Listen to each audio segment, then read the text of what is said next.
আমরা দেখছি বাংলাদেশকে আবারও সেবার একদলীয় শাসনের দিকে নিয়ে যাওয়ার চেষ্টা করা হচ্ছে। জুলাই সনদ বাস্তবায়ন না হয় তাহলে কিন্তু দুর্নীতি বন্ধ হবে না, বৈষম্য দূর হবে না। আমরা কোনো সন্ত্রাসীদেরকে এই সখীপুরে ঠাঁই দিব না। বিগত সময়ে একটা দলের শাসন ছিল, আর কোনো দল কথা বলতে পারতো না। কথা বললে জেলে নিয়ে যাওয়া হতো, গুম করা হতো, হয়রানি করা হতো। আমরা দেখছি বাংলাদেশকে আবারও সেবার একদলীয় শাসনের দিকে নিয়ে যাওয়ার চেষ্টা করা হচ্ছে। এক ক্ষমতাসীন দল, সরকারি দল, শুধু তারাই কথা বলবে, অন্য দলকে কথা বলতে দেওয়া হবে না। সংসদে আমাদেরকে কথা বলতে দেওয়া হয় না। আমরা জনসভায় কথা বলতে গেলে ককটেল ফুটানো হয়, বোমা মারানো হয়। এই একদলীয় শাসন যদি আবার শুরু করার কথা কেউ ভাবে, আওয়ামী লীগের পরিণতির কথা আপনারা ভাববেন। আওয়ামী লীগ 16 বছর একদলীয় শাসন করে দিল্লিতে হেলিকপ্টার নিয়ে পালাতে হয়েছিল। এখন তারা নিষিদ্ধ টাকা দিয়ে কয়েকটা মিছিল করে তারা হচ্ছে বাংলাদেশে অস্থিতিশীলতা তৈরি করার চেষ্টা করছে। সেই আওয়ামী লীগের বিরুদ্ধে আমরা ঐক্যবদ্ধভাবে থাকবো। তবে সখীপুরবাসী, আপনারা জানেন 5ই আগস্টের পরে আমরা ন্যায় বিচার চেয়েছিলাম, কিন্তু মামলা বাণিজ্য হয়েছে কিনা?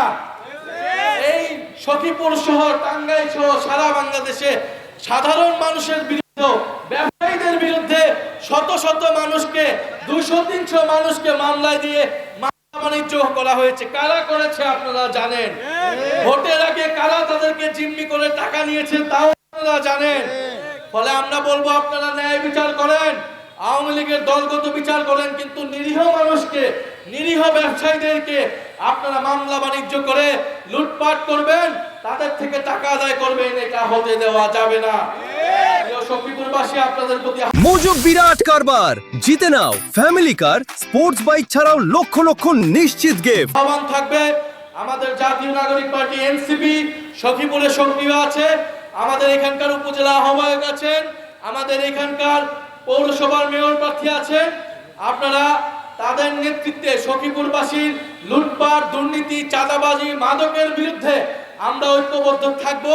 পাশাপাশি জুলাই সনদের জন্য আপনারা কথা বলবেন, সংস্কারের জন্য কথা বলবেন। এখানে অনেক পুলিশ ভাইয়েরা আছেন, আমরা চাই এই পুলিশ জনগণের জন্য কাজ করবে। আপনারা যদি থানায় যান, তাহলে যাতে আপনারা থানা থেকে সেই সেবাটা পান। আপনারা যদি ইউনো অফিসে যান, সেখানে যাতে আপনাকে ঘুষ দিতে না হয়। ফলে সেটার জন্য প্রয়োজন সংস্কার। যদি সংস্কার না হয়, জুলাই সনদ বাস্তবায়ন না হয়, তাহলে কিন্তু দুর্নীতি বন্ধ হবে না, বৈষম্য দূর হবে না, মামলাবাজি, চাঁদাবাজি, সন্ত্রাসী বন্ধ হবে না। আমরা কোনো সন্ত্রাসীদেরকে এই সখীপুরে ঠাঁই দিব না। সখীপুরবাসী, এই সরকার জনগণের সাথে গাদ্দারি করছে। তারা সংস্কার বাস্তবায়ন করছে না। তারা বিরোধী মতকে মাঠে কথা বলতে দিতে চাচ্ছে না। তারা মাঠের জায়গা সংকুচিত করছে। আপনারা যারা এখানে আছেন, আপনারা ঐক্যবদ্ধভাবে থাকবেন।